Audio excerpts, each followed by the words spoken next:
네, 지금부터 제14회 평화와 번영을 위한 제주 포럼, 아시아 회복 탄력적 평화를 위한 동북아 정세 한중 언론인의 시각에 대한 세션을 시작하겠습니다.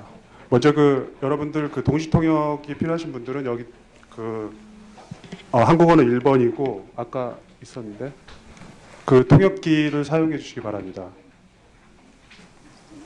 네, 오늘 이렇게 먼 길 와주신 여러분들께 감사드리고요. 또 특별히 이런 기회를 주신 원희룡 제주지사님을 비롯해서 제주도 관계자들 분들께 감사드립니다. 저는 이번 세션에 사회와 토론을 맡은 서울신문 김상현 정치부장입니다.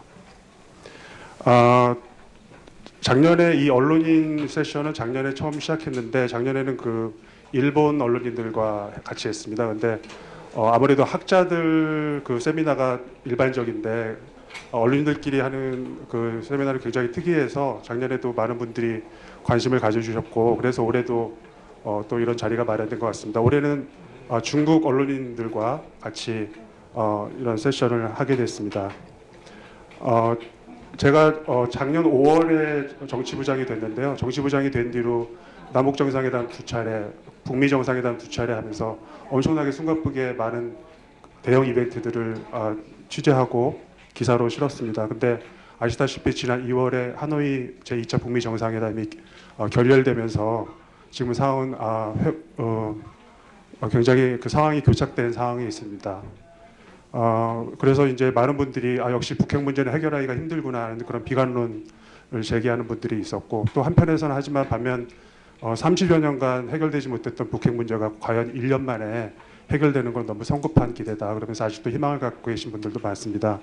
그래서 이번에 제주 포럼이 회복 탄력적이라는 이런 멋있는 단어를 이렇게 새로 만든 것도 다시 한번 이 북미 정상회담, 남북 정상회담이 다시 회복 탄력적으로 다시 회생하기를 바라는 그런 차원의 그런 염원이 담겨 있다고 생각하고요. 오늘 이 자리가 그런 해법을 조금이라도 도출하는 데 어떤 도움이 됐으면 하는 그런 바람입니다. 이 패널을 시작하기 전에 여기 계신 패널 분들을 소개하겠습니다. 먼저 오늘 발표자로 오늘 한국, 중국 두 양국의 대표자로 한 분씩 발표를 하게 돼 있는데 먼저 중국 대표로 저우 위보 발음이 정확하지 않을 것 같은데요. 저우 위보 중국 인민일보 인민망 한국지사 대표님 자리하셨습니다. 이분 여러분 책자의 프로파일을 보시면 알겠지만은 굉장히 화려한 경력이 있고요. 특히 한국에서 여러 가지 중요한 직책들을 맡고 계십니다. 그래서 아마 한국에서 어떤 선거에 출마하셔도 당선될 것 같은 그 정도의 아주 화려한 경력을 갖고 계시고요. 한국에 대해서도 굉장히 많이 알고 계시기 때문에 큰 기대가 되고 있습니다. 또 중국에서 오신 토론자로 오신 루싱하이 중국 CCTV 한국 지사장님이십니다.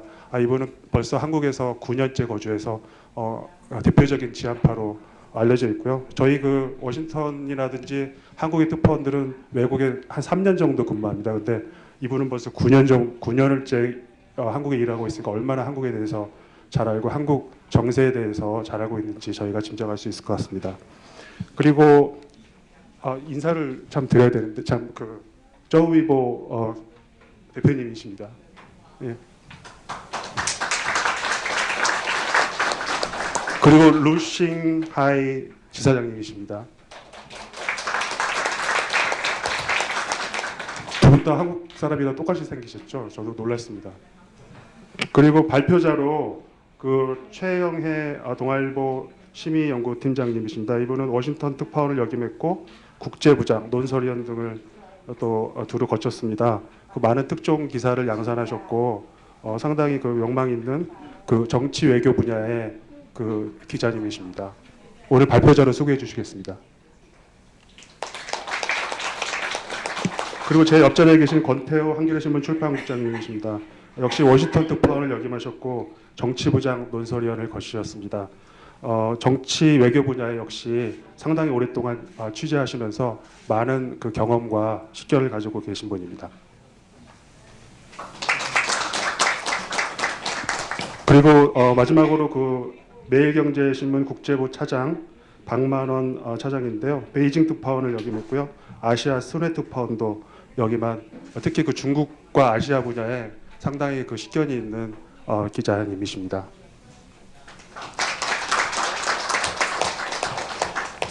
예, 그 오늘 이 세션을 시작하기 앞서서 이 굉장히 중요한 세션이라서 그 중국에서 중국 신문 판공실 대표단 자격으로 중국 번역협회 상무 부회장님이신 황요 우이 부회장님께서 방한을 하셨습니다. 그래서 지금 잠깐 축사로 여러분들한테 말씀을 드리겠습니다.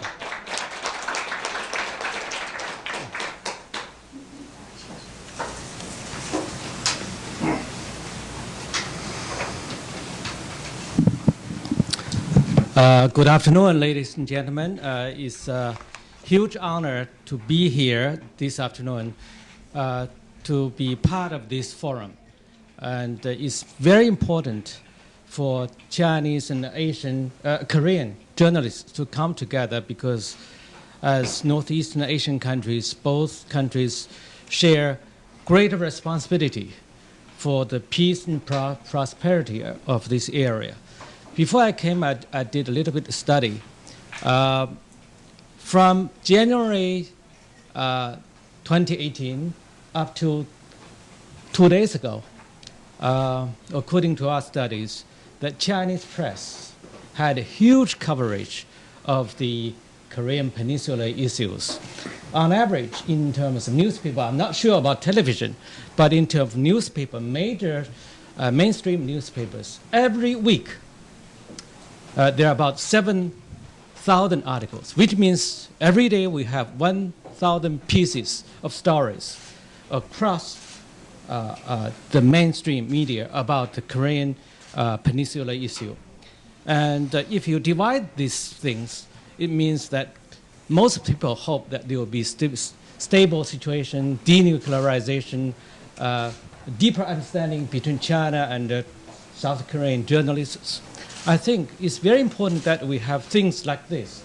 And given the excellent panelists here, I'm sure we will have a fruitful discussion. In the past, I have been to Chinese and Korean journalist discuss forums in China and Beijing. It alternates between China and Korea. And I hope the events like this and that will together help people in both countries and people in the entire Northeast Asia to better understand each other and work together for peace and prosperity. Thank you very much. 네, 저희 한중 언론인에 대해서 많은 격려를 해주신 점 감사드립니다. 자, 그럼 본격적으로 그 세션을 시작하겠습니다. 저희가 숫자적으로 균형을 맞추고 싶었지만 어떻게 하다 보니까 중국 인구 비례에 안 맞게 중국 기자분 2분, 그다음에 한국 기자 4명이 이렇게 하게 됐습니다. 하지만 질적으로는 전혀 중국 기자님들이 뒤지지 않을 거라고 믿습니다. 먼저 저우이보 대표님께서 주제 발표를 해주시겠습니다.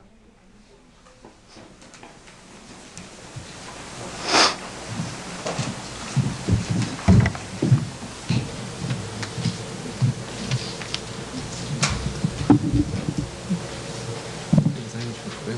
이게 레이저 포인트고 뒤로 돌아가는 건 앞으로 가는 거. 이거 네? 켜져 있죠. 네. 이제 켜졌습니다. 여러분 반갑습니다. 방금 소개받은 중국 네. 잘 들리시죠? 네, 방금 소개받은 중국 인민일보 인민망의 한국 대표 저우이버라고 합니다. 그리고 저는 모범생이어서 주최측에서 PPT 자료를 작성하라고 해서 작성을 했지만 사실 보시다시피 별 내용이 없습니다. 제가 그냥 이렇게 한 장씩 넘겨드리면서 제가 오늘 발표를 하고자 하는 내용을 여러분들과 함께 공유를 하고자 합니다. 이게 잘 안 넘어가네요. 여기를 대고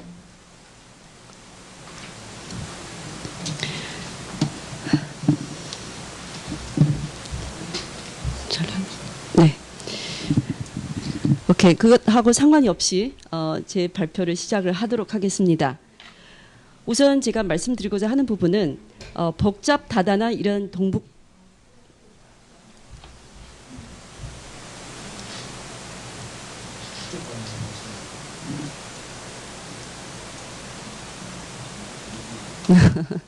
오케이, 무시를 하겠습니다. 여러분들이 다 아시다시피 최근의 동북아의 정세가 굉장히 복잡 다단하다고 할 수가 있습니다. 그리고 이러한 그 정세가 어디로 흘러갈 것인지에 대해서 아마 많은 분들은 궁금해할 것입니다. 저도 참 궁금합니다. This button is forward. 오케이, 오케이, I see.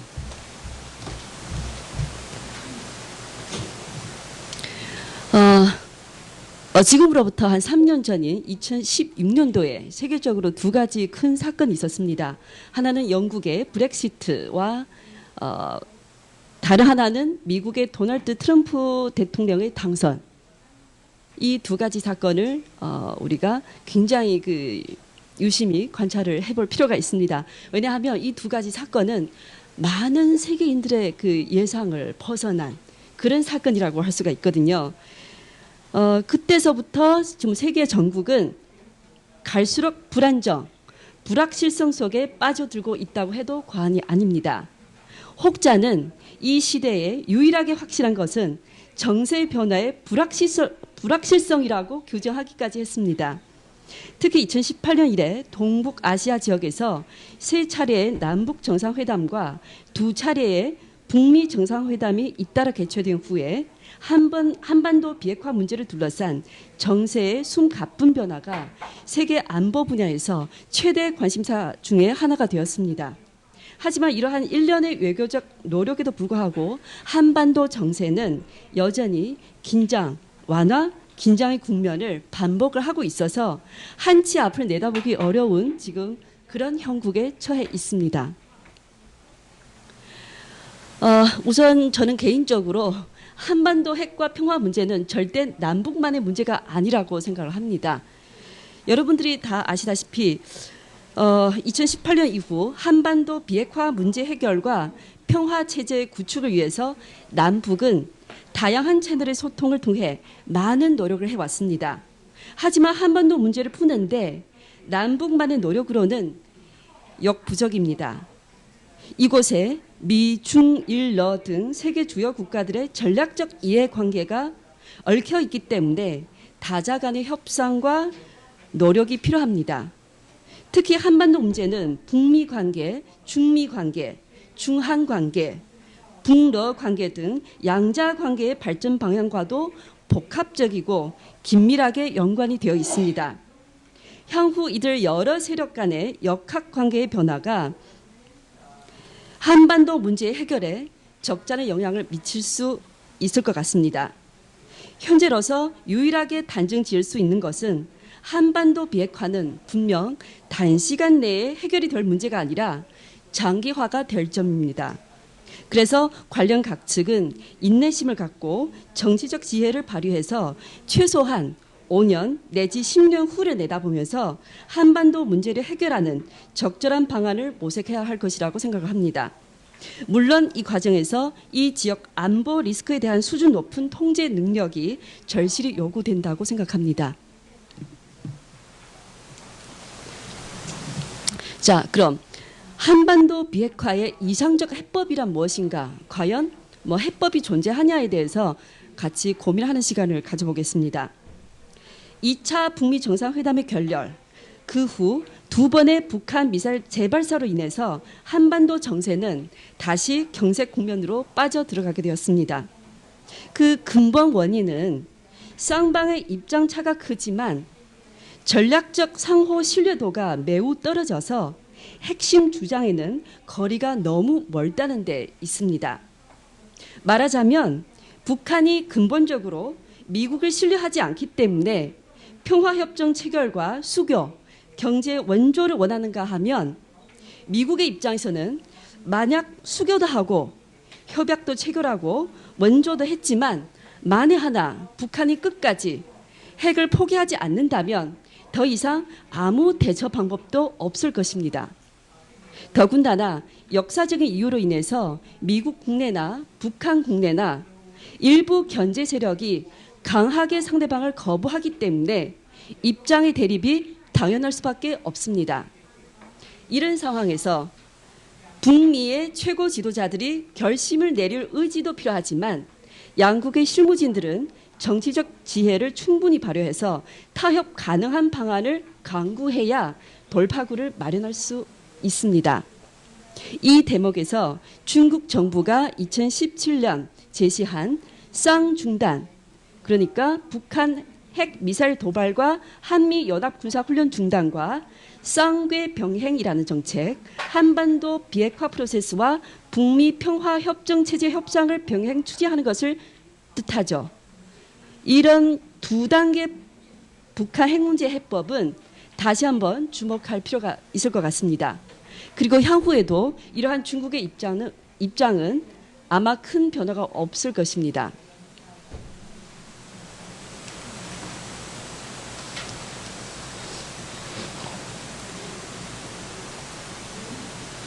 자, 그럼 동북아 지역에서 가장 소중한 가치는 무엇인가 하면 저는 단연 평화와 번영이라고 생각을 합니다. 평화와 번영은 동북아 가국 국민 내지 세계인이 궁극적으로 바라는 최고의 가치임에 틀림이 없습니다. 이 지역에서 최대 화두인 한반도의 평화와 번영을 영구히 정착시키기 위해서는 관련 각 측이 이성적 인내심을 최대한 유지하며 긍정적인 역할을 발휘해야 한다고 생각을 합니다. 다른 나라는 차치하고 북한의 입장에서 봤을 때 현 단계의 경색 국면을 타파하기 위해서는 무슨 실질적 조치를 취할 수 있겠는가에 대해서 생각을 해보았습니다. 우선 미국과의 대화 모멘텀을 유지해 나가야 합니다. 위협적 언사나 무력 도발은 자칫 미국이 대북 정책을 바꾸는데 구실을 제공할 수 있습니다. 둘째, 남북 관계를 손상하지 않고 지속해서 개선, 발전시켜야 한다고 생각을 합니다. 셋째, 중러 등 주변국 및 동남아 국가와의 친선 관계를 적극적으로 발전해야 한다고 생각을 합니다. 거기에다 북한 경제의 대외 개방 수준을 높이고 풍부한 자원, 젊고 자질 높은 노동 인구 등 우위를 충분히 발휘하면 머지않아 경제 발전 분야에서도 성과를 기대할 수 있을 것입니다.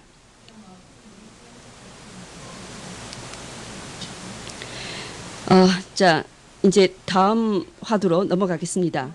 그럼 동북아 평화 정착을 위해서 중한 언론인들이 어떤 책임 의식을 가지고 보도 업무에서 어떤 원칙을 지켜야 하는지에 대해서 말씀드려보겠습니다.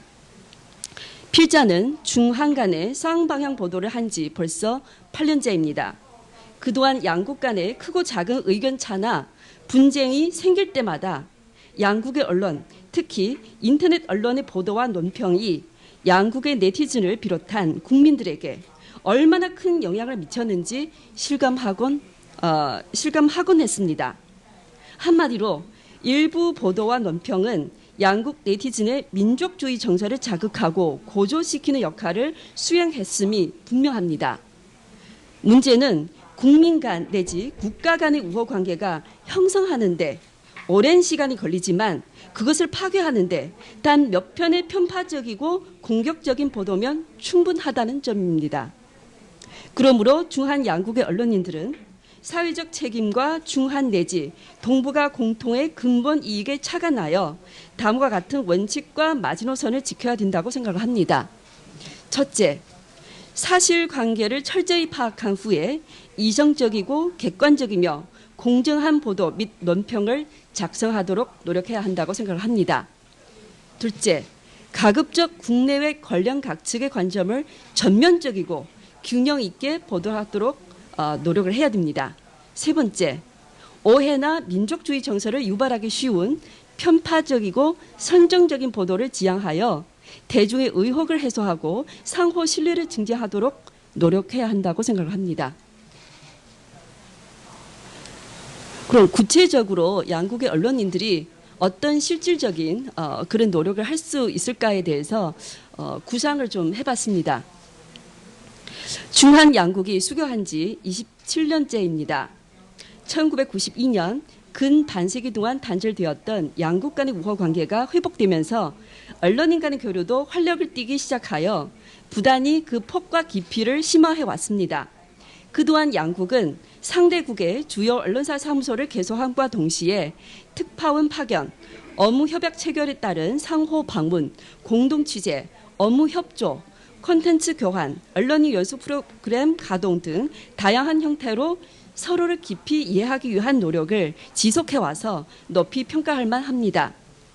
하지만 양국 언론인 간의 실질적인 협력과 소통의 부재, 언론의 객관성을 훼손한 지나친 선정적 보도, 사드와 같은 돌발 사건이 발생했을 때 수위 높은 상호 공격, 사전 과정 중 및 사후 소통 채널의 부재 등의 문제점도 심심찮게 볼 수가 있습니다. 공자가 31입이란 말을 했듯이 수교 30주년을 바라보는 현 시점에서 중한 언론인 간의 교류도 좀 더 높은 차원의 교류로 도약할 필요가 있다고 생각을 합니다. 정치, 경제, 문화 등 타 분야에서 중한 간의 전문가 그룹과 소통 채널이 존재하듯이 양국 정부의 정책적 건의를 할 수 있는 중한 언론인으로 구성된 싱크탱크의 결성이 중요하다고 생각을 합니다. 이 싱크탱크는 주로 양국 언론인 중에 지한파와 지중파로 구성되는 바 양국 언론인 간의 교류 플랫폼을 제공하는 동시에 정보 교환, 소통 및 심층적 협력을 위한 채널을 구축하는 데 목적이 있습니다. 이성적이고 객관적이며 실무적인 정신에 입각하여 양국 관계에 중차대한 영향을 미칠 사회 여론에 대한 모니터링 및 리스크 통제를 진행함으로써 양국 국민이 서로에 대한 신뢰를 증진하고 의혹을 해소하는 데 일조합니다. 더 나아가 중한 내지 동북아 정세에 긍정적 변화가 일어날 수 있도록 기여할 수가 있을 것입니다. 구체적인 사업으로는 제가 중한 사회 여론 빅데이터 연구소의 그 설립이 어떻겠냐 생각을 해봤습니다. 해당 연구소는 언론 플러스 빅데이터의 우위를 충분히 발휘해서 여러 가지 중요한 이슈에 대한 정밀한 분석을 통해 양국 정부의 정책적 결정에 도움을 줄 수 있을 뿐만 아니라 각계각층의 양국 국민들에게 보다 설득력 있는 정보를 제공할 수 있을 것입니다.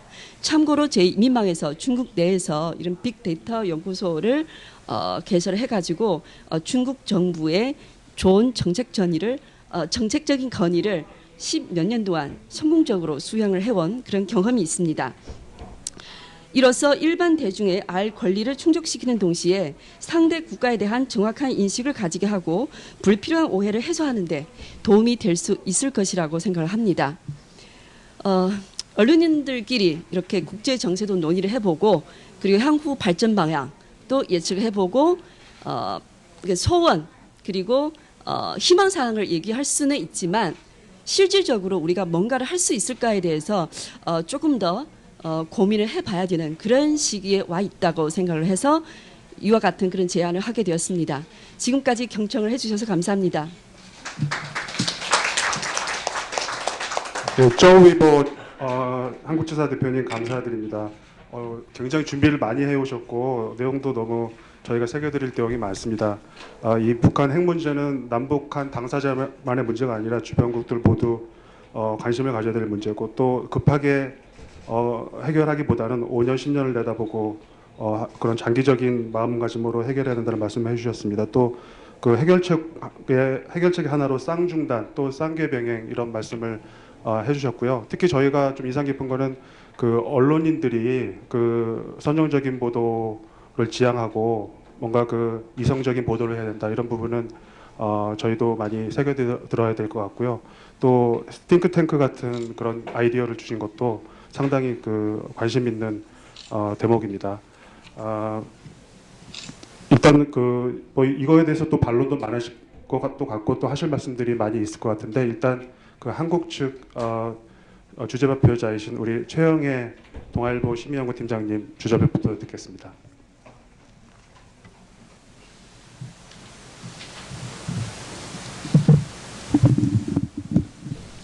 네, 안녕하십니까. 동아일보 부국장 심의연구팀장을 맡고 있는 최영혜라고 합니다. 저는 그 2009년부터 2012년까지 3년 동안 그 워싱턴 특파원을 지냈습니다. 그때 그 있으면서 버락 오바마 행정부에서 특파원을 했는데, 그때 있으면서 미국의 외교안보 정책 여러 가지 국무부나 국방부 백악관에 돌아가는 그런 부분을 좀 취재를 했고, 2016년에는 그 국제부장을 하면서 도널드 트럼프하고 그 힐러리 클린턴이 붙은 그 미국 대선을 제가 이제 그 지휘를 했습니다. 그리고 평소에 그 워싱턴 특파원 이후에 중국 대사관 분들하고 이런저런 자리에서 좀 많이 접촉을 하면서 중국이 어떤 생각을 하고 있는지에 대한 그런 경험도 가질 수 있었습니다.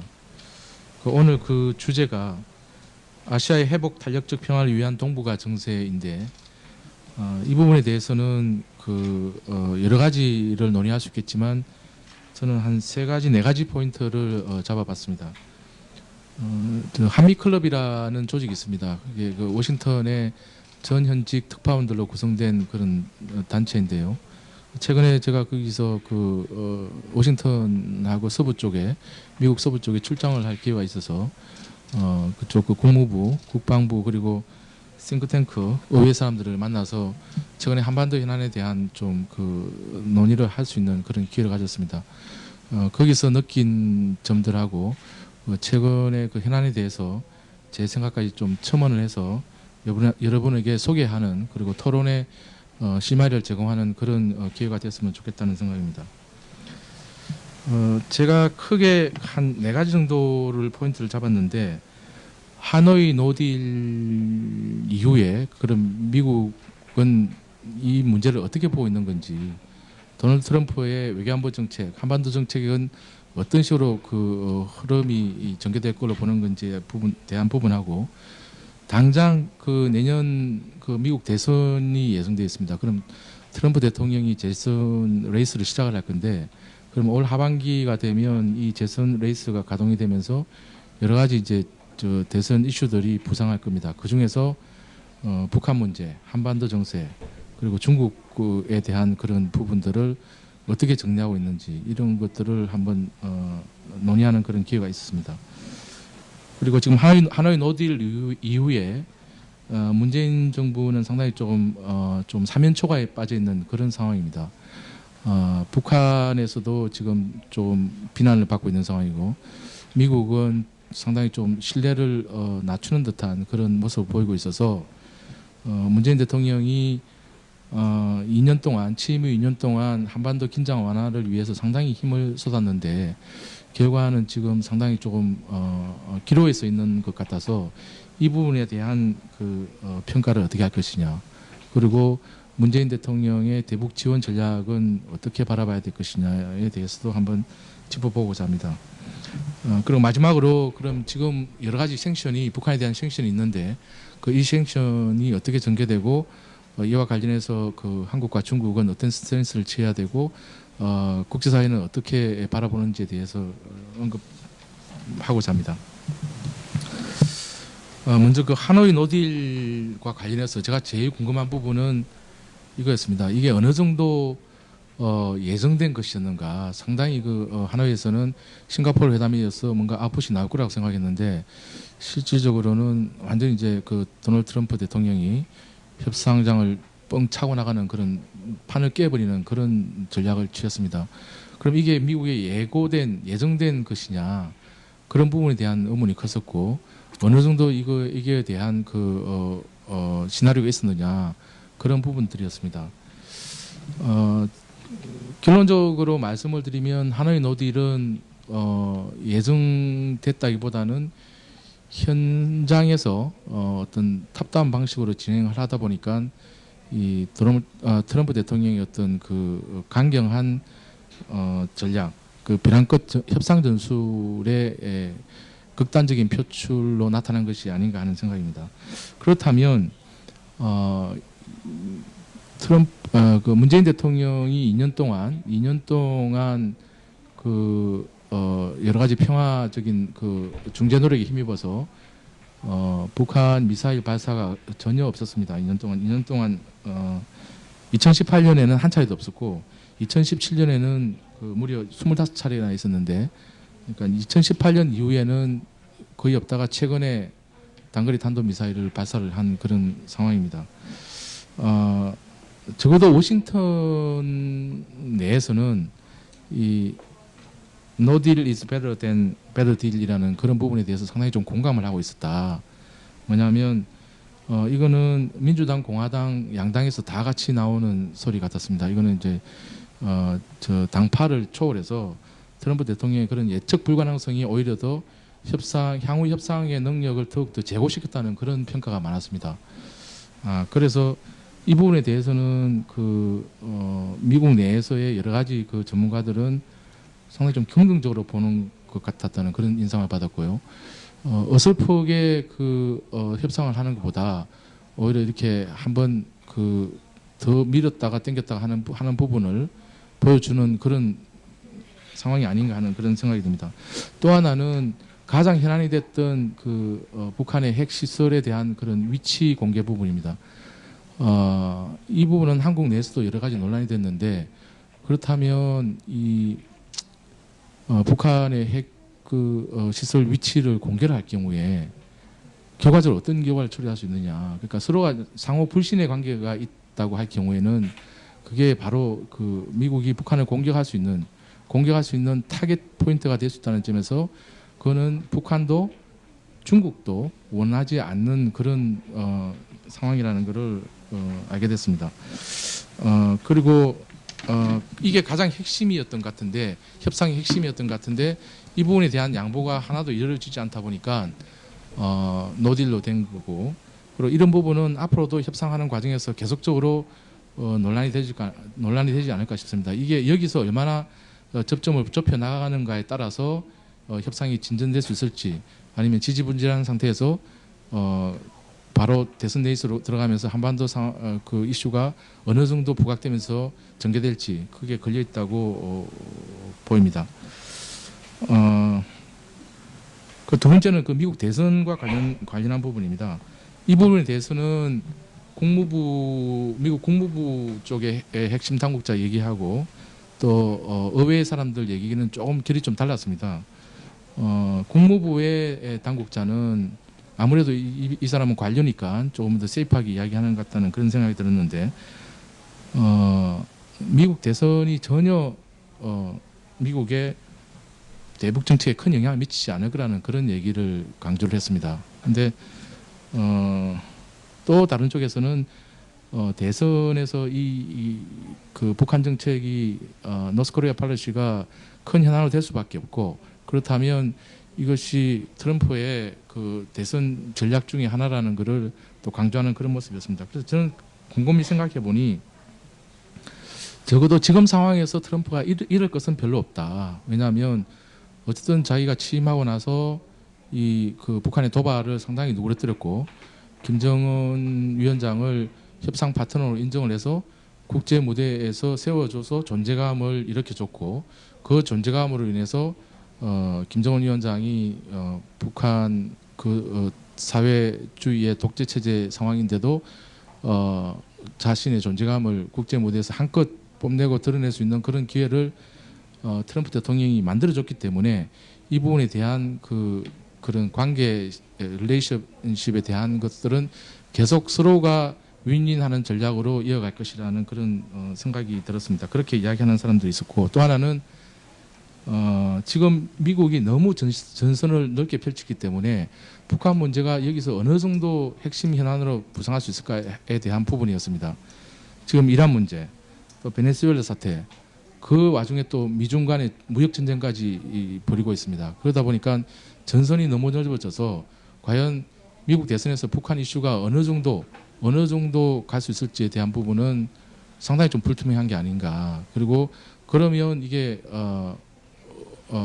트럼프는 이 현안을 가지고 가더라도 지금 상태만 스테이터스 퀘어 한다면, 지금 상태만 한다고만 하더라도 충분히 자기한테 대선 랠리에서 캠페인에서 유리하게 할 수 있는, 봐라 옛날에 그 버락 오바마 대통령은 계속 참다가 저렇게 북한이 핵을 계속 만들고 했는데 나는 적어도 멈췄었기 때문에 이게 내 공이다 그렇게 하면서 랠리를 할 가능성이 있다고 생각이 됩니다. 그래서 그 트럼프 대통령이 어쨌든 이 프레임을 만들었다는 측면에서 물론 김정은 위원장이 같이 이제 공조를 했기 때문에 이런 그 프레임이 만들어졌는데 이런 프레임들은 상당히 그 암묵적으로 지속될 가능성이 꽤 있다는 그런 인상을 받았습니다. 또 하나는 그 문재인 정부의 대북 지원 전략에 대해서 간단히 좀 말씀드리고자 합니다. 최근에 중국 정부에서 그 북한에 그 쌀을 3,000톤인가 300톤인가 우리 돈으로 한 10억 원어치를 지원을 한 것으로 그 보도가 됐습니다. 이 부분에 대한 팩트는 맞는 것으로 보이는 것 같은데 어쨌든 중국은 이 부분에 대해서 선명하게 이야기를 하지 않는 것 같고 그런데 저는 이 뉴스를 접하면서 든 생각이 중국이 북한을 지원하는구나 그 한 부분하고 그런데 왜 이렇게 조그맣게 지원했지 하는 그 두 가지 생각이 동시에 스쳤습니다. 10억 원 같으면 사실 큰 돈이 아니기 때문에 그냥 뭐 지원하는 흉내를 냈다, 좀 생색을 냈다고 하기도 좀 힘들 정도로 그렇게 좀 적은 규모입니다. 그러면 중국이 대북 제재에 대한 이 국제사회의 그런 상황 그리고 트럼프 대통령이 어떤 노딜 이후에 그런 좀 어정쩡한 상황을 상당히 좀 의식하고 있는 게 아닌가 하는 측면에서 이 10억 원이라는 그 지원 규모가 가지는 상징성은 상당히 크다. 그 다시 말하면 중국이 북한을 지원하더라도 아주 제한적으로 지금 제재 국면하에서는 소규모로 할 수밖에 없을 것이고 그것이 북한 체제가 계속 굴러가게 하는 데는 상당히 위협할 것이라는 그런 생각이 들었습니다. 왜냐하면 지금 생션 국면에서 가장 중요한 것이 중국이 얼마나 생션을 피하면서 지원할 것이냐 말 것이냐 그런 부분이기 때문에 이 부분은 상당히 좀 중요한 문제라고 생각이 돼서 어쨌든 중국의 지원 규모가 생각보다 작았다는 것은 대북 제재 공조 차원에서 상당히 좀 긍정적인 신호가 아닌가 하는 그런 생각이 들었습니다. 마지막으로는 지금 이런 그 대북 경제 제재의 효과가 어느 정도 현실성이 있게 진행되느냐는 그런 부분인데 언론 보도에서 여러 가지가 나왔습니다만 북한에는 지금 장마당이 형성돼서 이 생신이 있더라도 자기들끼리 자급자족하는 그 상황이 상당히 좀 잘 시장 경제가 진행이 되는 것 같습니다. 그래서 그런 부분이 보면 경제 제재 효과가 어느 정도 그 발휘를 할지에 대한 일단 그런 부분이 조금 핵심인 것 같고 그리고 이런 대북 경제 제재가 효력이 발휘하는 것은 결국은 중국이 어느 정도 협조하느냐에 달려 있다고 저는 그렇게 보고 있습니다. 그리고 또 이 지금 제재는 인도적인 지원이냐 정치적인 지원이냐 그런 논란이 있습니다. 사실 마이클 시프 같은 전 국방부 차관보 같은 경우는 제가 이 부분에 대해서 질문해 보니까 지금 대북 지원에 대한 부분은 어떻게 생각하느냐고 물어보니까 그런 얘기를 했습니다. 인도적인 대북 지원은 할 필요가 있다. 하지만 철저하게 투명하게 그 과정과 절차와 그 지원의 대상 이런 부분들이 철저하게 투명하게 공개되고 그게 주민들한테 들어가는 전제 조건이 있는 상황에서 가능한 거지 어떤 금액이나 액수나 이런 걸로 따질 그런 부분은 아니다는 그런 얘기를 했습니다. 그런데 지금 인도적인 지원 부분은 얼마나 해야 될 거냐에 대해서는 상당히 좀 논란이 있을 것 같고요. 그런데 이런 인도적인 지원도 결국은 정치적인 판단과 결정에 따를 수밖에 없을 것이다. 그래서 그 부분을 최소화하는 방향에서 아주 제한적으로 하는 게 맞다는 그런 생각이 듭니다. 개인적으로 저는 중국도 결국 한반도 문제를 푸는 데 있어서 한국하고 비슷한 생각을 갖게 될 거라고 생각합니다. 왜냐하면 제가 만난 중국의 당국자들은 북한도 여전히 하나의 지금 중국 입장에서는 골칫거리다. 북한도 한반도에 핵이 있는 것을 원하지 않고 오히려 북한의 큰 군사 안보 전략에서 오히려 그게 걸림돌이 된다는 그런 얘기를 하는 걸 솔직히 이야기하는 것을 제가 좀 듣고 그러면 중국과 한국 정부의 이런 시각도 상당히 좁혀질 수 있다는 그런 그 안도감을 느꼈습니다.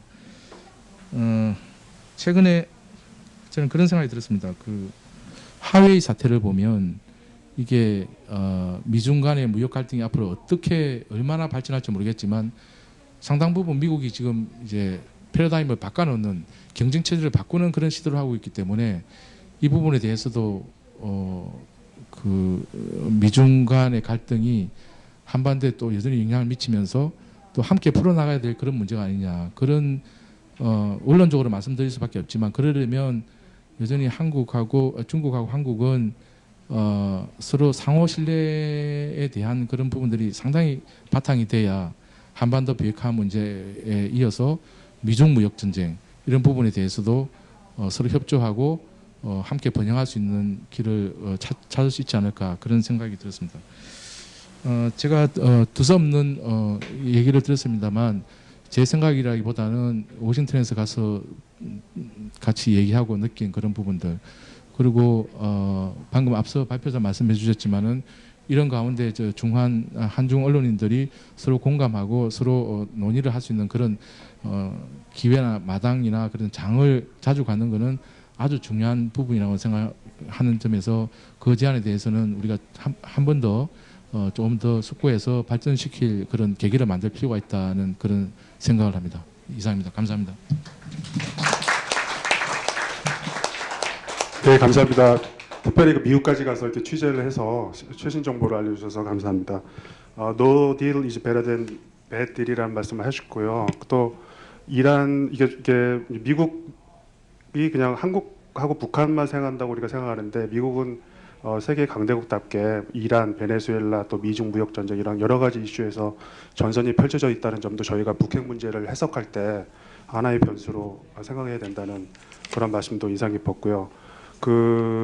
특별히 중국의 그런 역할, 대북 제재 공조 역할을 긍정 평가한 점이 조금 인상 깊었습니다. 이 자리에 중국 기자분들이 있어서 그런 말씀하신 것 같지는 않고 그 분야도 중국 취재원들을 많이 만나신 것 같은데 이 부분에 대해서는 반대 시각을 갖고 있는 사람들도 언론인들도 많은데 우리 최영애 팀장님께서는 굉장히 긍정적으로 평가해 주셨다는 점이 인상 깊었고요. 또 대북 경제 제재 효력이 굉장히 있다고 본다 이렇게 말씀하셨습니다. 바로 토론으로 들어가서 우리 한겨레 신문에 권태호 출판 팀장님께서 특히 그 최영애 팀장님에 대해서 반론을 제기할 게 굉장히 많을 것 같은데 한번 들어보겠습니다. 예, 한겨레 신문 출판국장을 맡고 있는 권태호라고 합니다. 방금 그 주제 발표를 한 최영애 부국장님과는 워싱턴에서 특파원 생활을 같이 했습니다. 방금 말씀하신 부분들 현재 남북 관계라든지 그 미국의 북한에 대한 입장, 태도, 현상 파악에 대해서는 거의 동의합니다. 현상 파악을 보는 지금 상황에 대해서는 최영애 부국장 님의 말씀과 저도 비슷하게 보고요. 아주 냉철한 분석이라고 생각합니다. 다만 그 제재 인도적 지원과 정치적 지원을 조금 분리해서 나눠주면서 인도적 지원은 하되 정치적 지원은 제한적으로 하는 게 맞다. 저는 대북 식량 지원에 대해서만 말씀드리겠습니다. 두 분 스피커분께서 많이 말씀해 주셨기 때문에 그러면서 이제 현재 문재인 정부가 대북 지원, 식량 지원에서는 정치적 이유 또는 국면 전환용 그런 부분들이 있다. 저도 동의합니다. 지금 문재인 정부가 지금 대북 식량 지원을 이달 초에 사실상 공식화했죠. 거기 이후에는 인도적 지원이라고 했지만 그 내면을 들여다보면 이 꽉 막힌 남북 관계를 어떻게 해소하고 싶은 욕망, 그리고 북미 관계를 어떻게 하면 중간에 지렛대 역할을 해보고 싶은 욕구, 그리고 정치적 이유, 국내 정치적 이유도 있습니다. 당장 내년 총선이 4월에 있는데 내년 4월 총선까지 경제가 크게 좋아질 것 같지는 않습니다. 그 상태에서 지금까지 남북 관계까지도 이 상태가 계속 유지가 된 상태로 총선을 치른다는 것은 민주당으로서는 정말 심각한 상황입니다. 이런 예가 적절할지 모르겠습니다만 챔피언스 리그에 나간 토트넘이 해리케인이 부상으로 빠져 있는데 거기다 손흥민까지 못 나가게 되는 그런 상황으로 챔피언스 리그 결승전을 치러야 되는 상황입니다. 총선 아주 심각한 상황에 맞을 수 있습니다. 그래서 이는 대북 식량 지원에는 문재인 정부의 이런 국내 정치적 요인이 분명히 있을 겁니다. 그러나 저는 그럼에도 불구하고 대북 식량 지원을 해야 된다라고 생각합니다. 모든 지금까지 김대중 정부, 노무현 정부에서 대북 식량 지원했었는데 그때도 순수한 인도적 지원만으로 하지는 않았을 겁니다.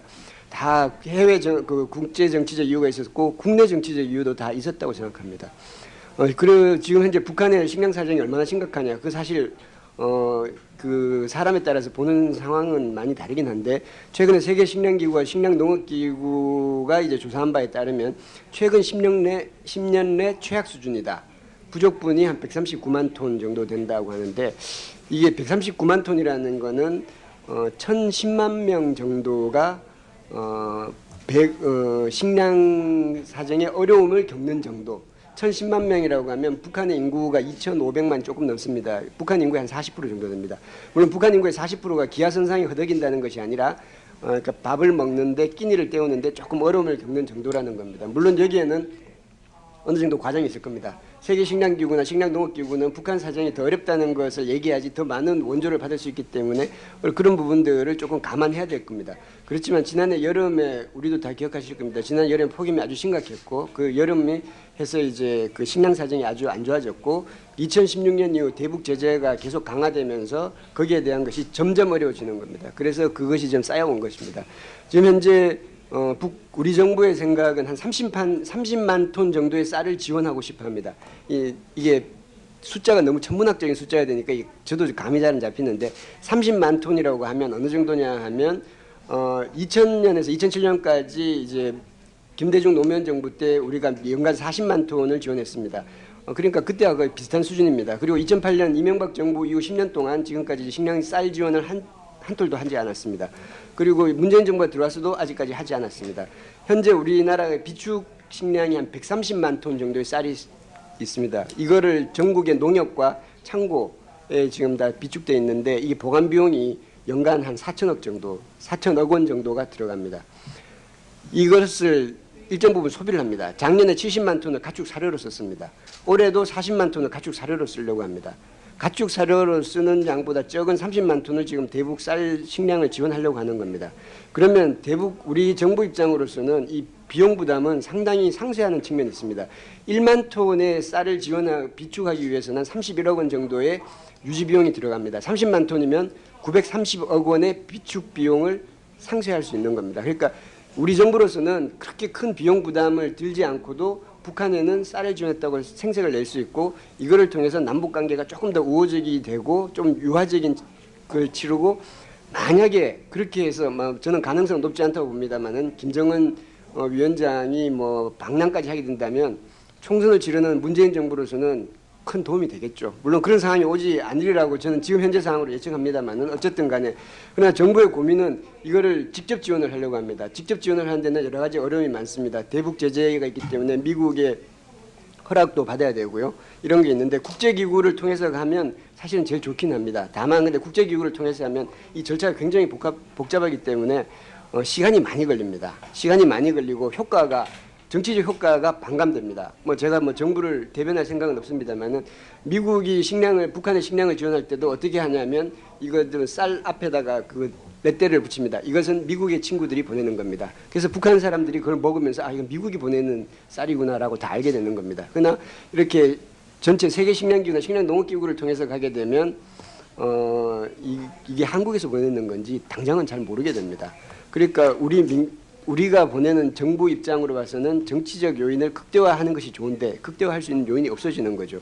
그리고 또한 민간단체를 보내서 할 수도 있습니다. 근데 민간단체는 대북 제재의 영향을 아주 심하게 받습니다. 민간단체는 쌀은 지원할 수 있는데, 쌀을 지원하려면 현재 상태로는 쌀을 사람들이 다 지고 가야 됩니다. 트럭에 실어서는 그걸 갈 수가 없습니다. 배, 선박, 트럭 이런 거는 지금 대북 제재 형성이기 때문에 쌀을 지원은 하는 것은 가능한데 인도적 지원이기 때문에 트럭 운송 수단을 사용할 수가 없으니까 사실상 민간단체는 현재로서는 지원할 수가 없는 상황입니다. 그래서 정부는 지금 현재 선박이라든지 이렇게 해서 직접 지원을 원하고 있는데, 가장 큰 부담은 뭐냐면 국민 여론입니다. 당장 쌀 지원을 하게 된다면 자유한국당 등 이쪽에서 이제 보수 야당에서 굉장히 강하게 반발을 하고 퍼주기라고 할 테고, 그리고 미사일 발사를 한 북한도 굉장히 부담이 됩니다. 북한이 또 민간단체의 입장 표명이긴 하지만 시시껄렁한 인도적 지원이라고 하고 우리 정부를 비난했습니다. 그러니까 정말 사면초가죠. 북한도 부담스럽고 국내 여론도 부담스럽고, 이런 것이 모든 것이 국제 여론도 부담스럽고, 이런 것에서 어떻게 돌파할 것이냐 하는 것이 지금 문재인 정부의 고민인 거고요. 그러나 다만 이게 국제 여론까지 그러면 문재인 정부의 대북 지원에 대해서 거부 반응을 일으키냐, 저는 그렇지 않다고 봅니다. 방금 최영애 부국장님께서의 그 정세 판단에 대해서는 제가 거의 다 동의합니다만은 미국이 한국 정부의 식량 지원을 저는 반대하지 않는다고 생각합니다. 이달 초에 그 한국의 대북 식량 지원 입장을 밝혔을 때 백악관 대변인이 뭐라고 얘기했냐면, 한국이 진행한다면 우리는 개입하지 않으려 한다. 이 말은 뭐냐면 한국이 진행하는 걸 못마땅하다는 것이 아니라 하세요. 근데 우리가 직접 할 수는 없어요. 이건 뭐 어떻게 비유하면 될까요? 지금 트럼프 입장에서는 제재를 했습니다. 대북 제재를 해서 대북 제재를 했기 때문에 김정은이 테이블에 왔다, 협상 테이블에 왔다 하고 굉장히 그렇게 광고를 했고 그걸로 중간 선거를 치렀습니다. 그런데 이제 대북 제재를 너무 세게 하다 보니까 이제 인도적 위기가 왔습니다. 인도적 위기가 계속되게 되면 국제 여론이 어떻게 흐르게 되냐면, 너네들 대북 제재 때문에 북한 주민들이 이렇게 힘들게 됐다라고 해서 이 제재를 계속 유지할 수가 없습니다. 트럼프 행정부 입장에서는 제재를 유지해야 되는데 인도적 위기가 닥치면 안 됩니다. 그러면 인도적 지원을 해야지만 이 대북 제재를 계속 유지할 수 있습니다. 이게 굉장히 아이러니컬한 상황인데, 그런데 미국이 자기들이 제재를 하고 자기들이 식량 지원을 하고, 이건 뭐가 앞뒤가 안 맞게 되는 거죠. 비유가 적절한지 모르겠습니다만, 사장이 있고 사장이 있고 부장이 있다고 합시다. 어디에 투자를 해야 되는데 사장이 직접 투자를 하려고 하니까 부담스럽습니다. 그리고 사내 직원들이 반대를 합니다. 부장 보고, 야, 너가 좀 투자한다고 해봐. 그래서 부장이 직원들을 설득합니다. 이거 투자해야 됩니다. 실패 가능성이 있지만 투자하는 게 좋습니다.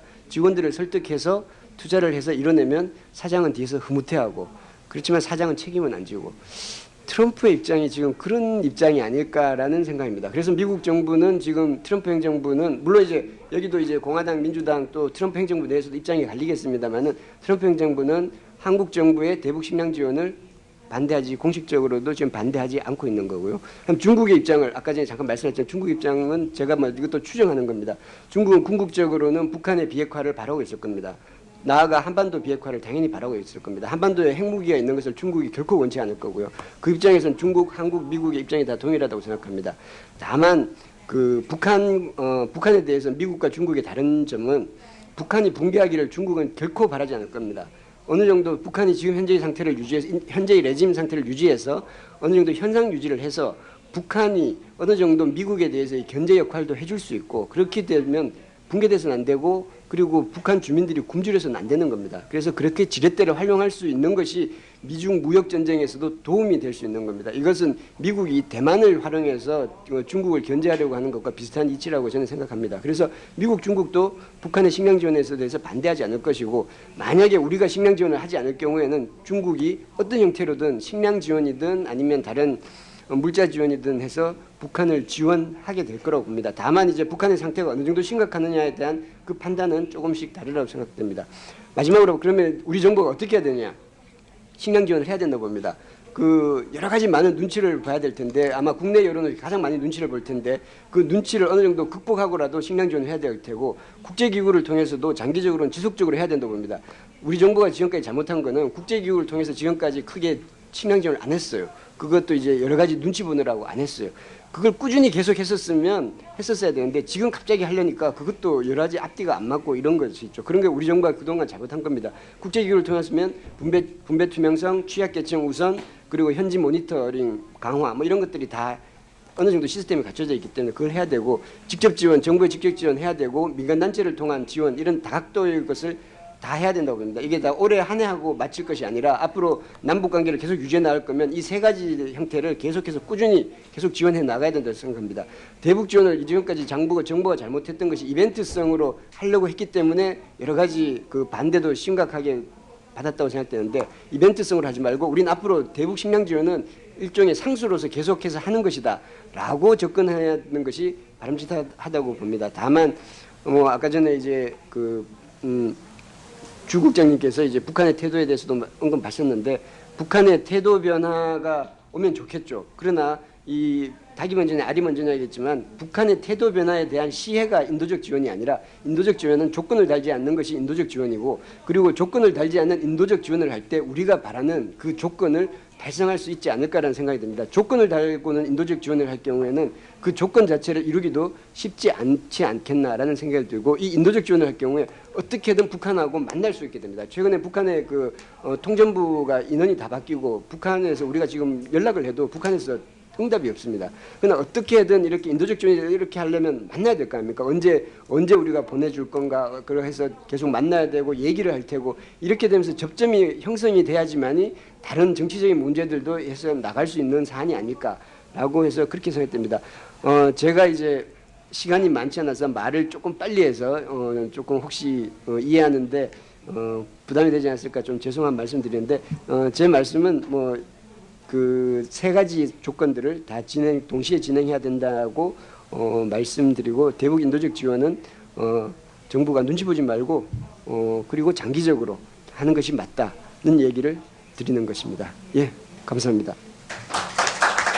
네, 말씀이 빠르셨지만 워낙 열정적으로 말씀해 주셔서 귀에 쏙쏙 들어왔습니다. 일단 특히 그 식량 지원의 당위성에 대해서 말씀해 주셨는데 특히 그 트럼프 대통령이 식량 지원을 어떻게 보고 있는지 왜 동의를 했는지 부장 과장론을 이렇게 하시면서 말씀드렸는데 제가 최근에 취재한 바로는 트럼프 대통령은 돈을 굉장히 중요시 여겨서 그게 한국 돈이 들어가는 거기 때문에 그거에 대해서 크게 반대하지 않았다는 그런 시각도 일각에서 있습니다.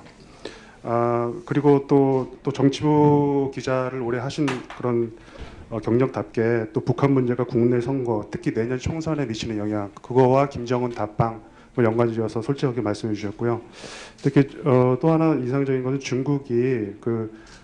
중국은 북한이 미국에 대한 견제 역할을 해주기를 바라고 있다 이런 이렇게 시각을 보이셨는데 이런 거에 대해서 또 중국 기자님도 하실 말씀이 또 있을 것도 같습니다. 루싱하이 CCTV 지사장님께서 토론을 시작하시겠습니다. 네, 안녕하세요. 저는 중국 CCTV 서울지국 노성이라고 합니다. 이런 뜻깊은 자리에 한국의 언론계 분들과 해서 영광입니다. 이번 주제는 한반도 탄력적 회복 평화에서의 언론의 역할로 알고 있습니다. 앞서 발표하신 여러분들 말씀 잘 들었습니다. 시간 관계로 앞서 발표한 내용에 대해서는 제가 토론을 하지 않고 제가 준비한 내용을 말씀드리겠습니다. 저는 일단 제가 한국에 와서 보고 듣고 느낀 점을 얘기하겠습니다. 다만 모두 저희 개인적인 소견이라는 것을 설명드립니다. 저는 2010년 4월에 한국에 파견 나와서 서울에 CCTV 서울지국을 설립했습니다. 그때는 마침 그 연평도 천안함 사태로 인해서 남북 관계가 긴장된 상태였습니다. 그리고 또 멀지 않아 지사님 죄송한데 마이크 좀 입에 가까이 대고 말씀해 주시겠어요? 네. 그해 말에 2010년 말에 또 연평도 포격 사건으로 인해서 남북 관계가 진짜 최고로 긴장 고조 상태에 들어섰습니다. 그래서 저는 그때 그 인천 부둣가에 가서 며칠을 대기하면서 취재를 하고 보도를 했습니다. 포격 후 며칠 후에 겨우 연평도에 들어가게 됐습니다. 그때 언론의 분위기는 한국 언론의 분위기는 곧 진짜 다시 전쟁이 폭발할 그런 상태였던 걸로 기억됩니다. 근데 제가 그 인천 부두에서 취재하고 느꼈던 거나 그 연평도에 들어갔을 때 느꼈던 것은 조금 그 언론과는 차이가 있었던 거로 생각됩니다. 거의 그 인천 부둣가에는 그 연평도나 그 저해 오도 부근에서 주민들이 인천으로 피나오는 선박 말고는 전혀 그런 그 긴장감을 느낄 수가 없었고 그 주위에 가게들이나 식당들은 전혀 아랑곳도 안 하고 장사하기에 여념이 없었습니다. 허나 때 중국에 있는 저희 가족들이나 친지들이나 동료들은 그때 매우 긴장을 했습니다. 많은 걱정을 하고 괜찮냐고 거기 왜 가냐고 그런 얘기를 많이 했습니다. 제가 이 말을 하는 것은 바로 이런 사태 때 저기 언론들이 작용을 이었던 것입니다. 특히 한국 언론들이 그런 보도 내용은 외신들로 통해서 외신들이 인용을 함으로써 많은 외국에서는 그 상태보다도 훨씬 엄중하게 느껴지는 것입니다. 더욱이 아시다시피 언론 특성상 그 가운데서도 더 자극적이고 독자들의 눈길을 끌 수 있는 것을 골라서 보도를 합니다. 한반도 평화 회복하는 가운데서 언론의 책임이 매우 크다고 느껴집니다. 한국 언론이 보도하는 중에서 더욱이 제일 안 좋고 나쁜 것은 더 쉽게 외부 세계에 알려진다는 것을 말씀드리고 싶습니다. 두 번째는 역시 제 개인적인 시각에서 느껴지는 것인데요. 한국에 와서 이제 TV를 보면 그 아프리카 어린이 돕기 공익 광고가 진짜 많이 나옵니다. 물론 불쌍한 어린이를 돕는 것은 모든 사람들이 좋은 일로 생각하고 있습니다. 아프리카 어린이 돕기에는 아무런 정치적 그런 요인을 따지지 않는 것 같습니다. 그 나라가 어떻게 돼서 그런 어린이들이 그렇게 많이 생겼는지, 그리고 그 나라가 독재든 혹은 좀 부패가 심하든 그냥 다만 어린이들 도움이 필요하다는 것으로 도와주고 있는 것 같습니다. 근데 허나 똑같은 어린이인데 북한일 경우에는 많이 달라지는 것 같습니다. 수많은 정치적 요소가 붙어서 그런 인도적 지원마저 시행하기 어려운 것입니다.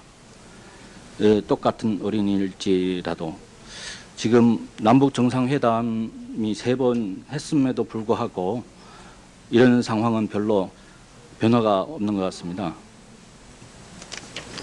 물론 이것은 이제 한반도 전쟁이라는 아픈 역사적 배경이 있어서 그럴 수 있다고는 생각합니다. 하지만 언론의 시각 차이는 사회적 시각 차이를 만들고 사회의 갈등을 더 심하게 한다고 저는 생각합니다.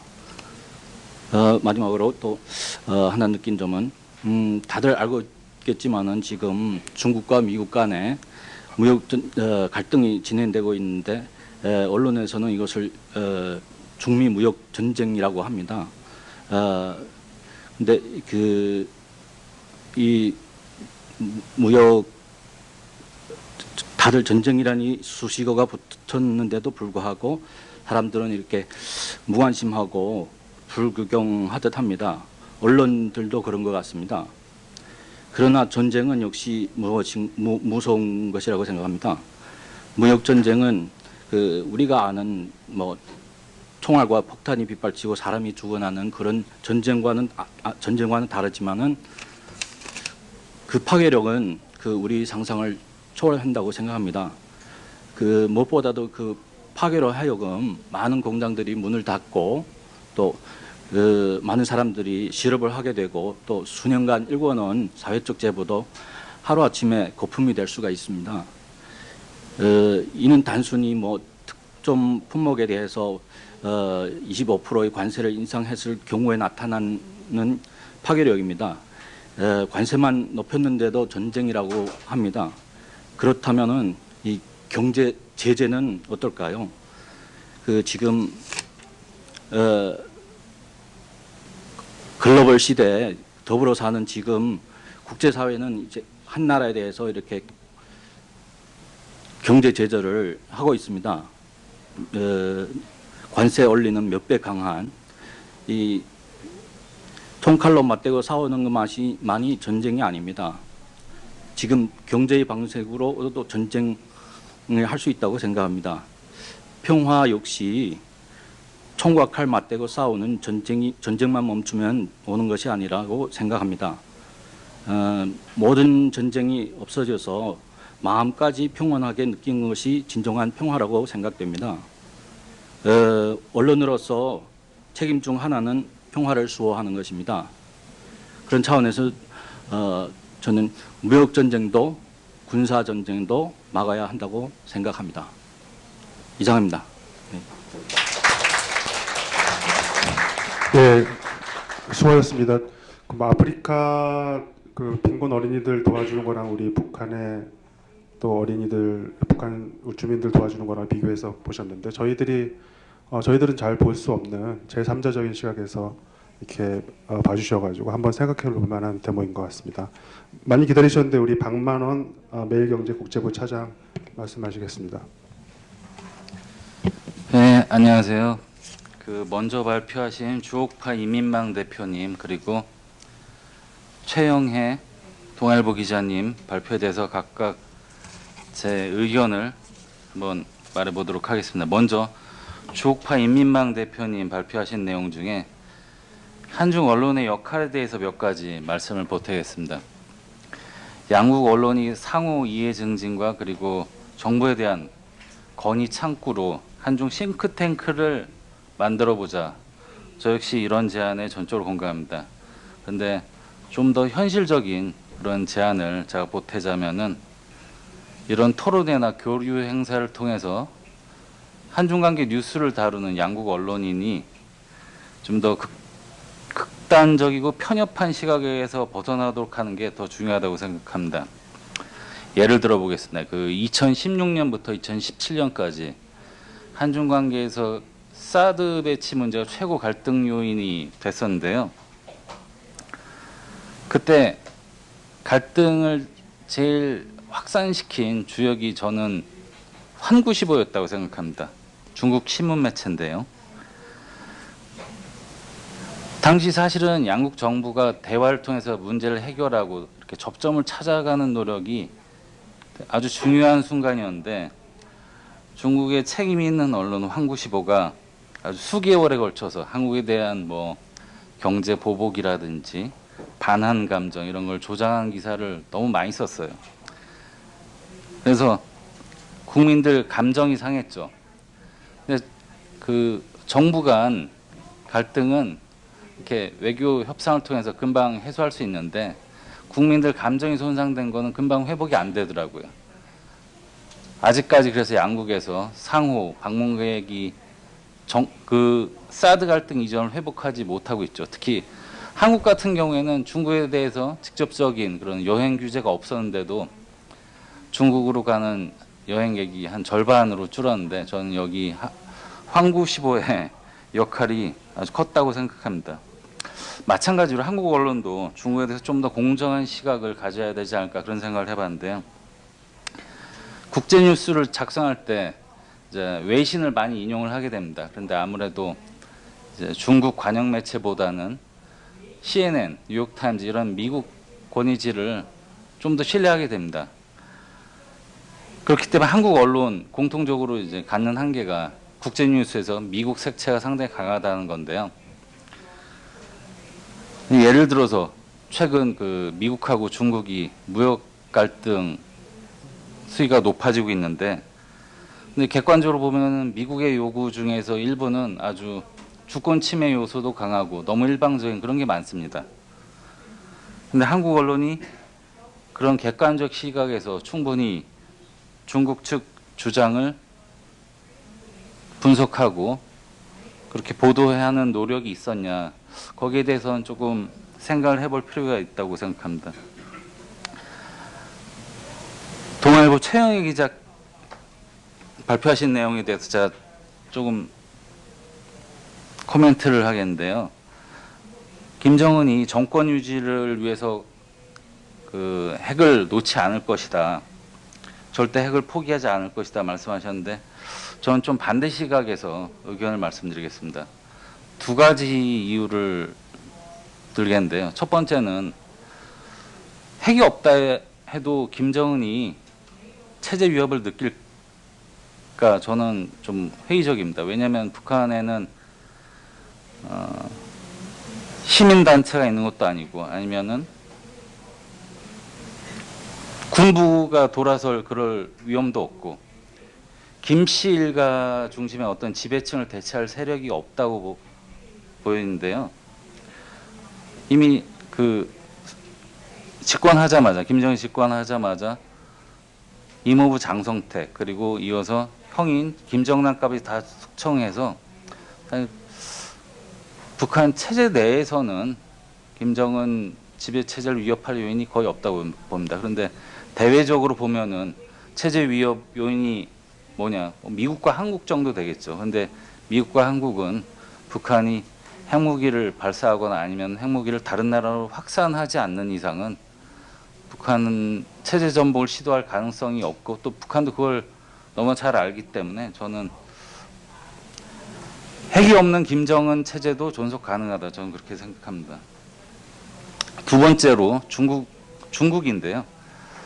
저는 중국 역시 지금은 북한의 비핵화를 강력히 원한다 그렇게 생각합니다. 물론 이제 외교적 수사로는 그동안 계속 한반도 비핵화를 중국이 강조해 왔는데 그 이전에 얘기한 것보다 요즘 얘기한 게 훨씬 더 좀 진정성이 있다고 저는 생각합니다. 왜냐하면 이미 핵무기가 거의 만들어진 단계고 그 북중 접경 지역에서는 그 핵 사고에 대한 불안감이 크기 때문이라고 저는 생각합니다. 경제적인 요인도 있는데요. 북한하고 접한 동북 삼성, 이제 한국에서는 잘 모르지만은 중국이 경제 성장률 얼마나 하냐 그러면 한 대략 6.5%. 그런데 동북 삼성 이거보다 훨씬 더 낮습니다. 왜냐하면은 예를 들어서 뭐 장수성이라든지 광둥성이라든지 이런 중국 남부 지역에 IT 산업, 첨단 산업이 다 몰려 있기 때문에 동북 삼성에서 학생들이 졸업을 하면은 여기 취직을 안 해요. 다 일자를 찾아서 남부로 이주합니다. 그래서 사실은 동북 삼성이 상당히 침체된 상태인데 그럼 이 동북 삼성은 경제가 부흥하기 위한 마지막 기회가 저는 북한의 개방 그리고 한반도와의 경제 협력이라고 생각합니다. 근데 많은 한국인들이 이렇게 생각합니다. 그럼에도 불구하고 중국은 북한을 미국에 대한 완충지대로 삼기 원하기 때문에 북한의 핵을 인정해 줄 수 있다. 근데 제가 3년 동안 중국에 있으면서 많은 학자들을 만났는데 단 한 명도 이런 의견에 동의를 하지 않습니다. 그 한 가지 얘기를 해볼까요? 그 조중 수호 조약이라고 있습니다. 그러니까 북한과 중국이 60년 전에 맺은 그 방위 조약인데 그 중에 하나가 자동 개입 조항이죠. 만약에 북한이 공격을 당하면은 중국은 자동적으로 참전해서 북한을 지원한다. 뭐 이런 조항이 있는데 사실 많은 중국 학자들은 이 조항이 사문화됐다고 이미 없는 거나 마찬가지라고 얘기를 합니다. 그 2년 전에 한반도 전쟁 위기가 최고조로 달했을 때 중국 관영 매체에서 몇 번 보도를 한 적이 있었는데 군부를 인용해서 보도를 했죠. 한반도에서 전쟁이 발생해도 중국군은 절대로 개입하지 않을 것이다. 이런 이유로 인해서 저는 중국 역시 한반도 비핵화를 강력히 희망하고 있고 그렇기 때문에 우리가 그 북한 비핵화 문제에 대해서 아까 사회자가 서두에 말씀하신 것처럼 과도한 그런 비관론을 가질 필요가 없다. 저는 그렇게 생각을 합니다. 감사합니다. 그 상당히 민감한 문제인 사드하고 김정은 핵폭 이런 문제에 대해서 굉장히 도전적인 말씀을 해주셨는데 이에 대해서 우리 발표자들께서 반론을 벼를 것도 같은데 하실 말씀들이 있으신가요? 없는 걸로 하겠습니다. 다행입니다. 제가 잠시 제가 지금 시간이 저기 플로어에서도 질문을 받아서 시간이 없기 때문에 짧게 그러면 한 말씀 해주십시오. 1분 내로. 그 북한 지원 문제와 관련해서는 이제 아까 권태호 국장이 그런 말씀하셨는데 이건 미국도 반대하지 않는 거다 그런 이야기인데 제 생각은 좀 다릅니다. 뭐냐면 미국은 강하게 말을 하지 않는 나라입니다. 그러니까 우리는 북한에 살 지원하는 것에 대해서 반대한다. 절대로 그렇게 하지 않는 나라입니다. 개의치 않겠다. 우리나라 문제가 아니다. 이 이야기는 맞듣지 않다는 그런 표현을 애둘러 한 것이라고 생각하고 그리고 미국의 속내라는 거는 아주 완곡하게 표현을 점잖게 하지만 그 뒤에는 항상 칼이 있습니다. 그 섬찟한 칼이 들어있다는 것을 제가 좀 말씀드리고 싶고 그리고 아까 아프리카 지원하는데 왜 북한은 지원 안 하냐 아까 이런 논리는 실제로 지금 TV에 보면 그런 우리가 이제 개발도상국에서 이미 이제 개발국으로 진입을 했기 때문에 여러 가지 그런 프로그램이 많습니다만 저도 그런 프로그램을 볼 때는 조금 자연스럽지 못한 그런 느낌이 듭니다. 제가 아는 한 대기업 그룹의 아주 고위층 분은 그런 얘기를 하더군요. 아프리카까지 가서 지원하는 거는 나는 솔직히 별로 내키지 않는다. 왜냐하면 한국에도 돌봐야 될 저소득층 사람들이 너무 많은데 우리가 한국 내에서의 그런 것도 하기 바쁜데 우리가 어떻게 아프리카까지 눈길을 돌리느냐. 하지만 북한 아동 문제에 대해서는 좀 다른 시각으로 접근해 봐야 되는 거 아닌가 하는 생각이 듭니다. 물론 인도적 지원에서 하는 게 맞죠. 근데 그런 지원이 그대로 북한 주민들한테 어린이들한테 그대로 들어가느냐 아니면 중간에 새느냐. 그동안 지원했던 것이 상당히 많이 중간에 샜다는 그런 통계치가 나와 있습니다. 그래서 미국도 이걸 아주 원론적인 그런 이야기를 할 뿐입니다. 정말 이 과정의 투명성, 이게 결과를 정확하게 측정할 수 있어야 되고 계량화돼야 되고 그런 중간에 빠지는 것이 없어야 된다는 그런 조건 하에 제한적으로 할 필요가 있다는 이제 그런 얘기를 했고요.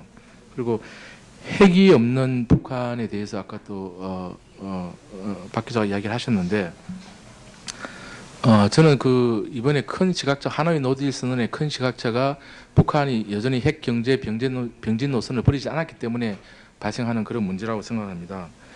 북한에 핵이 없다는 것은 북한의 트럼프가 왜 김정은을 만나줬을까요? 북한이 핵을 가지고 있기 때문에 만나준 거고 이 핵은 포기하는 순간 북한은 존재하기 어렵다고 김정은이 판단하고 있기 때문에 계속 속이면서 협상을 하려고 했던 거고 그 결과가 이번에 완전히 꽝이 돼버린 그런 상황이라고 봅니다. 그래서 저는 핵이 없이 김정은 체제가 고인 컨선할 수 있느냐 이런 부분에 대해서는 아주 회의적으로 생각하고 있습니다. 이상입니다. 네, 알겠습니다. 저도 사실 토론자에서 말씀드려야 되는데 시간이 너무 없어서 짧게 제 말씀만 드리겠습니다. 가장 현장에서 데일리하게 북한 관련 기사를 제가 처리하고 있는 것 같은데 제가 현장에서 느끼는 저의 생각은 그래도 아직은 좀 긍정적으로 봐야 되지 않나. 그래서 그냥 먼저 결론부터 말씀드리면 연말쯤 3차 북미 정상회담이 열리고 내년 초쯤 김정은이 서울 답방하는 시나리오가 가장 긍정적으로 바라볼 수 있는 시나리오로 생각이 됩니다. 그 이유는 두 가지인데 하나는 아까 정치 캘린더적인 얘기 권태호 국장님께서 말씀하셨듯이 내년 4월에 한국이 총선이 있고 내년 말에 미국이 대선이 있습니다. 민주국가에서는 어쩔 수 없이 정치인들은 외교안보 이슈를 정치에 활용하려는 게 있고요. 그건 이제 많이 나왔고 또 하나는 이제 북미 양측이 돌아가기에는 너무 많이 왔다. 지금 우리가 그걸 잘 까먹는데 가만 생각해 보면 북한이 작년 4월 20일에 핵 경제 병진 노선을 종료를 합니다. 그리고 경제 중심 노선으로 전환을 합니다. 그때 김정은 위원장의 워딩이 있습니다. 병진 노선이 위대한 승리로 결속된 것처럼, 결속이라는 말은 결론이 나왔다는 거죠. 종료된 것처럼 경제 건설에 총력을 집중할 때에 대한 새로운 전략적 노선도 반드시 승리할 것이라고 했습니다. 불과 1년밖에 안 지났는데 아무리 북한이 절대 권력이 있는 국가지만 하루아침에 지도자가 다시 핵으로 돌아가서 이렇게 하기는 사실 힘들다고 봅니다. 그래서 김정은이 최근에 연말까지 기다려보겠다고 이런 레이더라인을 해준 거는 바로 돌아가기엔 너무 김정은도 잃는 게 너무 많다. 그리고 트럼프를 한번 보면은 트럼프가 계속해서 했던 얘기가 있습니다. 아무리 트럼프가 말을 바꾸기 쉽고 좀 가벼워 보이더라도 이런 말은 부인할 수가 없습니다. 어떤 말을 계속했냐면 수십 번도 더 한 게 오바마는 전쟁 직전까지 갔다. 그런 군사적 긴장이 내 노력으로 해소됐다. 지금 북한은 핵 미사일 실험을 하지 않고 있다. 이런 식의 얘기를 계속 얘기했습니다. 그러니까 최근에 북한이 단거리 미사일을 쐈을 때도 별거 아니다. 그 얘기를 왜 하냐면 그거 하는 순간 자기가 여태까지 자랑했던 거를 모두 다 주워 담아야 되거든요. 또 그때 6.12 싱가포르 북미 정상회담 직후에 거기서 기자회견을 했습니다. 거기서 기자가 이렇게 물어봤습니다. 앞으로 북한이 이런 비핵화 약속을 진행하지 않는다면 군사적 제재를 할 것이냐. 그때 이런 얘기했습니다. 그 부분은 좀 어렵다. 왜냐하면 서울에는 2,800만 명의 주민이 있다. 굉장히 큰 규모다. DMZ 바로 밑이 서울이다. 10만 명 이렇게 말하는데 2천만 명, 3천만 명이 죽을 수도 있다. 5천만 명도 죽을 수도 있다. 전쟁을 할 수 없다는 얘기입니다. 근데 이 사람이 하루아침에 어떤 논리를 댈 수도 있지만 갑자기 입장을 바꿔가지고 전쟁을 하겠다. 이렇게 하기는 저는 사실 힘들다고 봅니다. 그렇기 때문에 물론 안 되면 나중에 또 정치인들이라는 게 말을 만들지만 그래도 한 번, 두 번은 더 어떤 긍정적인 계기가 있지 않을까 그런 생각을 저는 해봅니다. 자, 이제 제 의견은 여기서 줄이고 플로어에서 질문이 있으신 분들 어느 분들한테도 좋습니다. 질문이 있으시면 받겠습니다. 기자들은 항상 질문을 하는데 질문을 받는 경우는 없습니다. 근데 이렇게 기자들한테 질문하는 거는 평생에 한 번 있는 기회입니다. 그러니까 한번 질문 한번 하시는 것도 가족 역사에 남을 것 같습니다.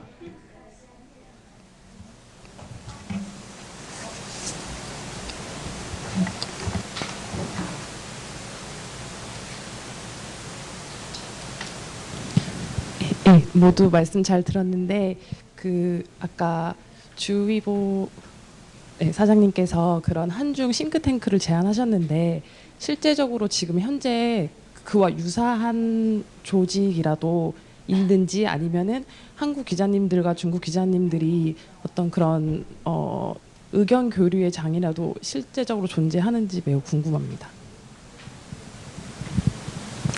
네, 제가 아는 범위 내에서 말씀드리겠습니다. 제가 지금 한국에 와서 상주한 지가 8년째거든요.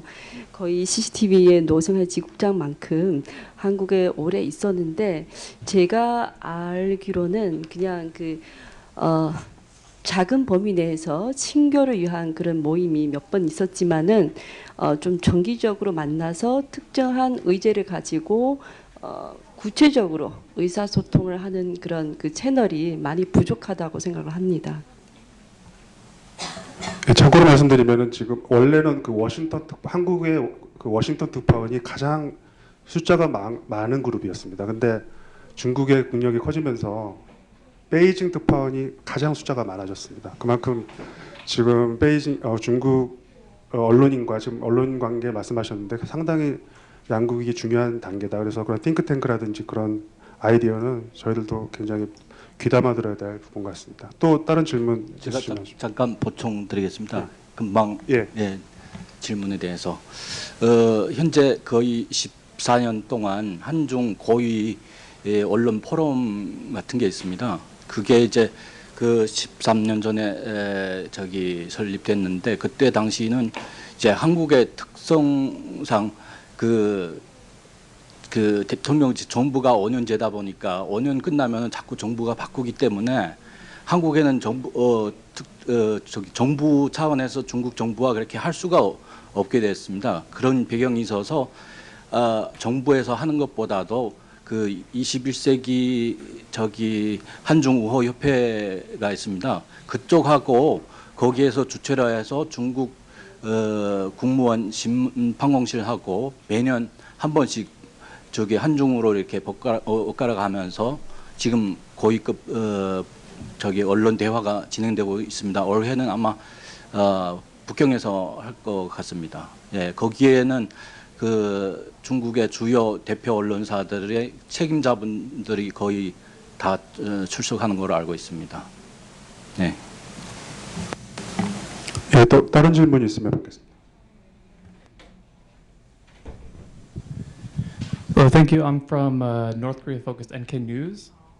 And since we've got a bunch of journalists in the room, I'm wondering what maybe if a South Korean journalist wants to talk about the status of North Korean media still being illegal to view in South Korea and the prospects for exchanges going forward with North Korean KCNA, North Korean state media, and what the Chinese media has to say about your company's cooperation with the North Korean state media going forward and possibility for more exchanges. Thank you.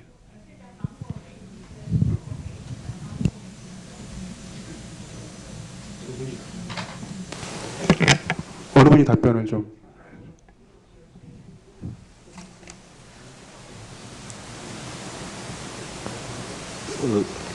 죄송합니다. 저기 질문이 뭐였어요? 네. 거리 흔적.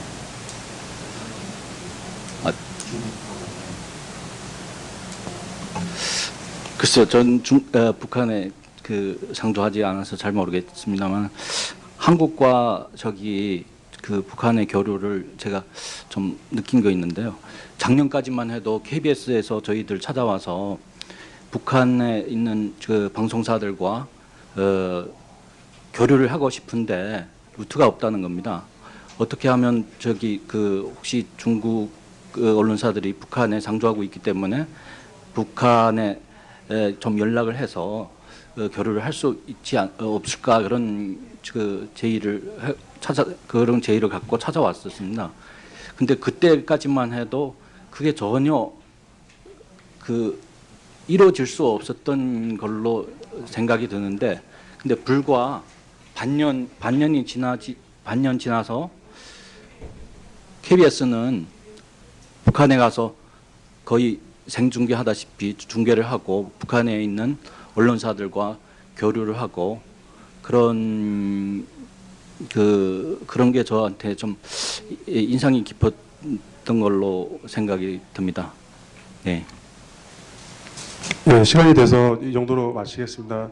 제가 그 2000년도에 제 1차 이산가족 상봉 취재로 평양을 갔었습니다. 그래서 평양을 처음 가서 이제 다 이산가족 상봉 취재를 하고 평양 순안공항에서 이제 비행기 트랩에 올라서 이렇게 타는데 이게 비행기 안으로 들어가려다 이렇게 밖을 이렇게 마지막으로 북한 땅을 봐야 되겠다고 이렇게 딱 보는데 갑자기 눈물이 확 나더라고요. 그래서 왜 내가 울지? 하고 나중에 이제 분석을 해보니까 아니 이 남한에서도 한 번도 안 가본 도시가 많은데 그 왜 내가 이렇게 눈물이 날까 생각했더니 내가 가고 싶어도 영원히 죽을 때까지 다시 올 수 없을 것 같다는 그런 생각이 들어서 그럴 것 같아요. 그래서 아마 북한에 가는 남한 사람들은 다 그런 심정이 아닐까.